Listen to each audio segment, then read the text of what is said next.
টেক্সাসে ঝড়ের কবলে অনিশ্চয়তায় বাংলাদেশের প্রস্তুতি। শঙ্কা জেগেছে বাংলাদেশ যুক্তরাষ্ট্র সিরিজ মাঠে গড়ানো নিয়ে, তবে আশাবাদী বিসিবি। এদিকে যুক্তরাষ্ট্র পৌঁছানোর পরই শুরু হয়েছে তাসকিনকে ফেরানোর প্রস্তুতি। টাইগারদের সব ধরনের সহায়তা করছেন আমেরিকান ক্রিকেট বোর্ডে গুরুত্বপূর্ণ পদে থাকা বাংলাদেশের সাবেক ক্রিকেটার গোলাম নওশীর প্রিন্স। নায়ান বিন জসিমের রিপোর্ট।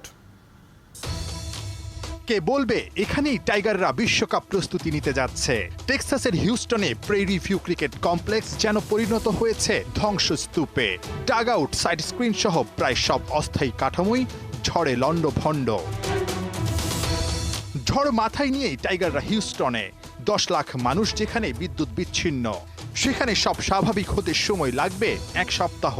তাই শঙ্কা জেগেছে বাংলাদেশ যুক্তরাষ্ট্র 3 ম্যাচের টি-20 সিরিজ মাঠে গড়াবে তো? টাইগাররা শনিবার প্রথম অনুশীলনে নামতে পারবে তো? সেরকম তো হলে তারা জানাতো। আমার তো ওরকমভাবে ঝড় বৃষ্টি তো এখন তো এখানে টর্নাডো হয়, ঝড় বৃষ্টি হয়, তো ওর মধ্যে থেকেই তো টুর্নামেন্ট চলবে। মনে হয় না কোনো ক্ষতি হবে এখানে।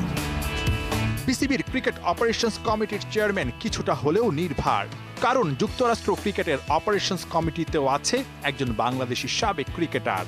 তিনি গোলাম নওশীর প্রিন্স। হিউস্টনের টাইগারদের দেখভালের দায়িত্ব আপাতত তার। বিশ্বকাপে ইউএসের কন্ডিশন, উইকেট নিয়েও আছে তার অসাধারণ জ্ঞান। তার পরামর্শ কাজে লাগানোর ইচ্ছে টাইগার টিম ম্যানেজমেন্টের। লজিস্টিক সাপোর্ট বলেন বা তার কোনো অ্যাডভাইস থাকলে, যেহেতু সে সেখানেই থাকে, ড্যালাসে থাকে, তো তার থেকে এটা আমাদের জন্য অ্যাডেড একটা অ্যাডভান্টেজ যে আমরা তার থেকে অনেক ইনফরমেশন নিতে পারি রিগার্ডিং দ্য ভেনিউ, অন্য যেগুলো লাগে, লজিস্টিক সাপোর্ট লাগে।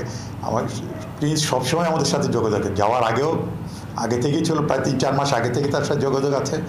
এখনও সেও দলের সাথেই ছিল। কালকে ডক্টরের কাছে গিয়েছিল যখন তাসকিন, প্রিন্স সেখানে ছিল, একসাথে ছিল। আমাদের ডক্টর দেবাশিস ছিল। তো Prince is always there, he is our former player.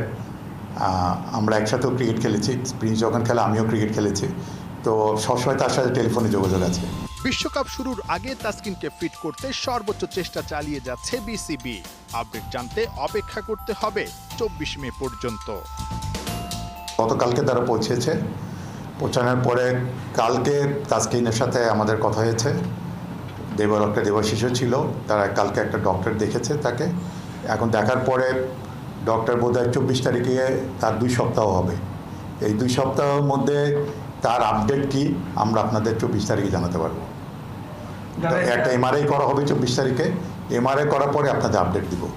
বিশ্বকাপে বিশ্বের সব দলের জার্সি সোশ্যাল মিডিয়ায় ঘুরে বেড়ালেও এখনো দেখা যায়নি টাইগারদের জার্সি। ভক্তরা অপেক্ষায় কবে, কখন, কিভাবে হচ্ছে বাংলাদেশের জার্সি আনভেইলিং। এইটারও আমাদের প্ল্যান ছিল, আমাদের এইটা নিয়ে 2-1টা প্ল্যান ছিল, খালি সময়ের অভাবে করা যায়নি। যদি আমাদের এই সিরিজটা যদি না থাকতো তাহলে হয়তো আমরা প্লেয়ারদের নিয়ে কাজ করতে পারতাম, কিন্তু যেহেতু তারা সিরিজের মধ্যে ছিল এই কাজটা করা হয়নি। যাই হোক, ওইভাবে হচ্ছে না।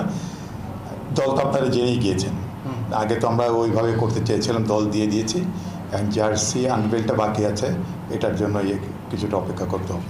নাহিয়ান বিন জসিম, 71।